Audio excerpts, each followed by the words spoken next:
trust me one last time.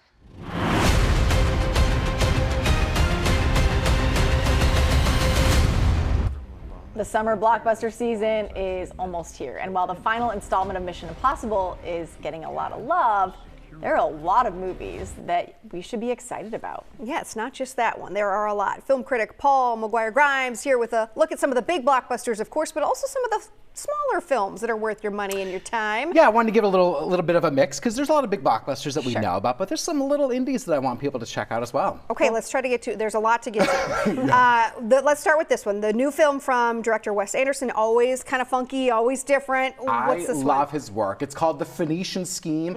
It opens June 6th, and if you know Wes, if you've seen like the Grand Budapest Hotel, Asteroid City, he has a very specific visual eye to it. He works with the same kind of company of actors. You've got Benicio del Toro, Michael Cera, Willem Dafoe, Bill Murray, Scarlett Johansson. She has 3 movies coming out this summer. She's busy. And Benicio del Toro plays like the richest man in Europe. His daughter is a nun, and this film kind of covers their family business together, and it will be quirky and weird.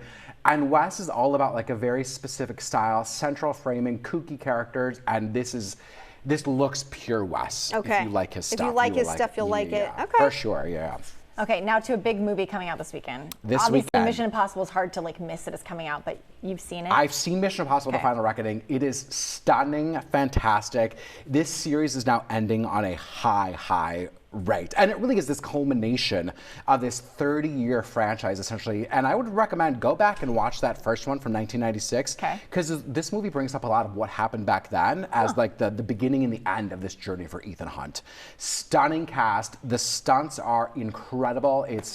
Go see it on the biggest screen possible. This is the kind of movie that is made for 100%. This is that theatrical experience that you just, I will never forget seeing the first film, Fallout. Like all of these movies in the franchise, I remember seeing in the theater because you don't forget that. Yeah. So you think important. This lives up to the hype? 100%. Because sometimes you're like, okay, there's a lot of buildup and. Because this is kind of a part 2 from the last one. So like, sure, there is a lot of buildup, but it's worth it. And it's an emotional ending for sure. Wow. Okay. Wow. Now we've got a sci-fi drama based off of a book from Stephen King. So you know it's going to be intense. This is called The Life of Chuck. The Life of Chuck. It's a short story and not scary Stephen King. This is like heartwarming humanity, like Shawshank Redemption, Stand By Me. It's called The Life of Chuck. It stars Tom Hiddleston as this teacher, and he keeps, Chiwetel Ejiofor plays a teacher, and he's seeing these signs around town saying, "Good luck, Chuck. We'll miss you, Chuck." And he's like, who is this Chuck?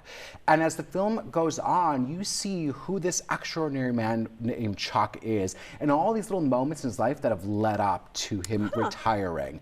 It's got Mark Hamill, Tom Hiddleston, like I said, Heather Langenkamp, and if you want touching, if you want to just have be weeping, this will be that movie for you. I know it. I've read the short story and it's stunning. And Mike Flanagan wrote and directed. He's done a lot of Stephen King's work. He did The Haunting of Hill House, Midnight Mass on Netflix. He works with a lot of the same company of actors as well, and they're a really great pair together. Waterproof mascara day. Absolutely. Okay, good to know. Thank you.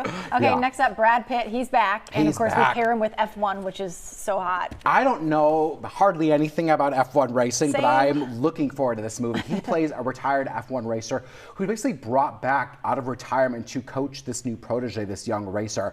And this is the same director as Top Gun Maverick, and it looks to be just as intense, just as in your seat, like you were in that seat of the race car going around the track. It's also Javier Bardem is in this as well. Kerry Condon is in this.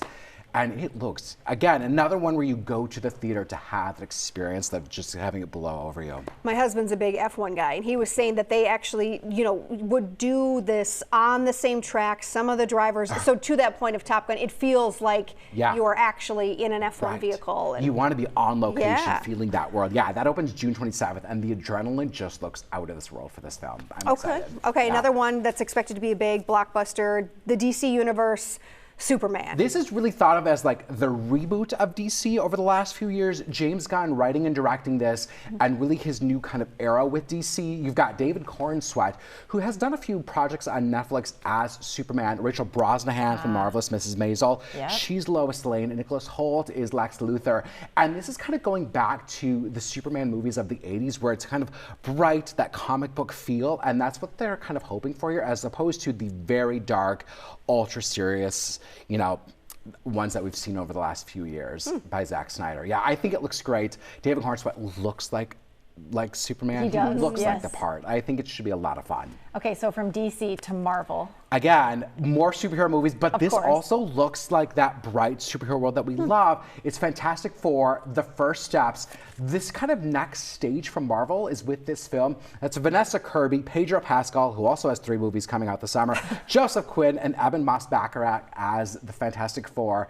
And again, it looks it's set in the 60s, it's set in outer space, but it looks fun and just different from Marvel. And I think Marvel really needs that reboot that we kind of got teased with Thunderbolts, and the Fantastic Four are going to be in the next Avengers movie as well. Always setting up for the next one. They're always setting up for the next one, Yes. and they're really doing it with this series. And I think Joseph Quinn's going to be great in this too.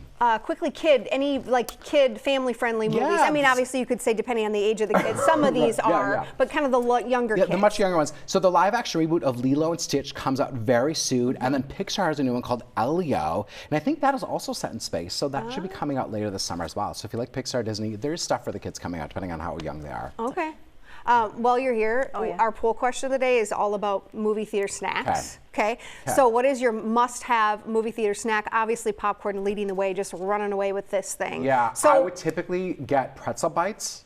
Or maybe something more like, if I want like dinner, like chicken tenders or something. Okay. I will never turn away pretzel bites and cheese sauce. So Okay, you so we're would gonna go go off other. of popcorn. I do love popcorn, but it's like, it just does a lot to me. Like the butter and the grease, it's too much. Plus, you have to like really I have to focus. watch what I eat, and like that's you gotta a lot. really focus when you're watching these I gotta movies focus. too. I can't It's have your greasy job. hands. Yeah. It's a true story. When that bag's in front of you too, and you just keep snacking, you're like, well, And so then I did eat the that trailers movie. aren't even done yet. I'm like, where's my? Oh wait, I ate all my popcorn. Takes a lot of That patience. is so disheartening. The movie hasn't even started and you're done with it. Paul, as always, thank you so much Thank for you for being having here. me. Busy summer. Very busy. Yeah, I'm excited for some of those. Okay, so you can check out all the reviews and interviews with the stars at paulstriptothemovies.com.